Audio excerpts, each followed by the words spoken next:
We have Mr. George Ashiru in the studio. He's a public affairs analyst, a management consultant. It's a pleasure to have you join us this morning. My pleasure. Good morning. Good morning. How are you? Well, the talking point isn't if the amount of talking trillions of naira is 6-point-something trillion the federal government intends to spend proposed to spend for 2022 fiscal year, but of how much we're servicing our debts, how much we intend to spend on infrastructure, and of course how much the recurrent expenditure seems to be copying from the little leaving to the revenue we were making. Let's just take a general overview of the budget. What was your first reaction when Mr. President read the proposed budget on the floor of the National Assembly on Thursday last week? Thank you very much. It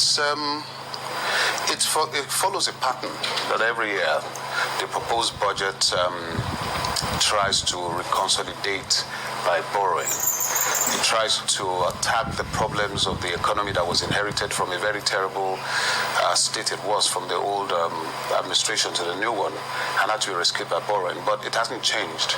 So we've been doing deficit budgeting for 5-6 years now.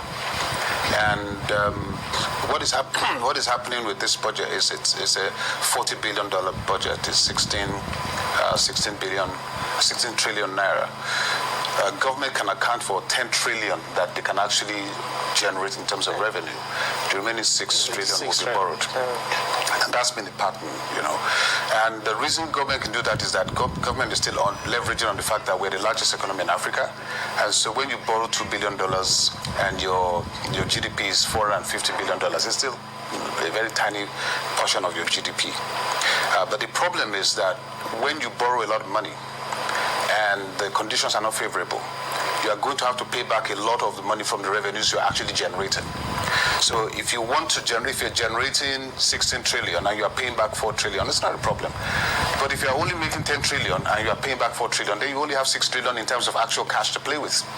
And that's where the problem is. The problem has been that there's a budget estimate, but the revenues coming in don't actually match the estimate. So you expected that petrol price would be, crude oil price would be so and so last year. You know what happened last year. So obviously revenues were zero. They had to now go and borrow to make up for the shortfall from the World Bank. And you still have to pay this money back.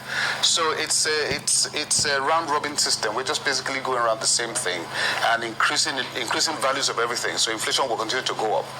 You know, revenue. It doesn't matter how many trillions are in front. The revenues are what matters. And then from the revenues, how much is recurrent? And if recurrent is very high, it means you don't have enough to play around with. You know, I looked at the budget myself and I thought to myself, I don't see enough empowerment programs here. And that's the only way to rescue the economy. If you're borrowing money, you know, throw the money into economy, throw the money into not even to the public sector, to the private sector. You know, encourage banks to give out even more loans, you know, take more risks with entrepreneurs, SMEs, because 70% of our GDP is coming from them. Yeah. So I don't see that. I see a lot of money going to Amnesty Project. I see a lot of money going to the Northwest Project and all that. And the more money you spend on security, the less money you have available for education, the less money you have available for health services, and all the things that are critical to our human development indexes. So it's not looking like it's going to be anything different from what we have seen.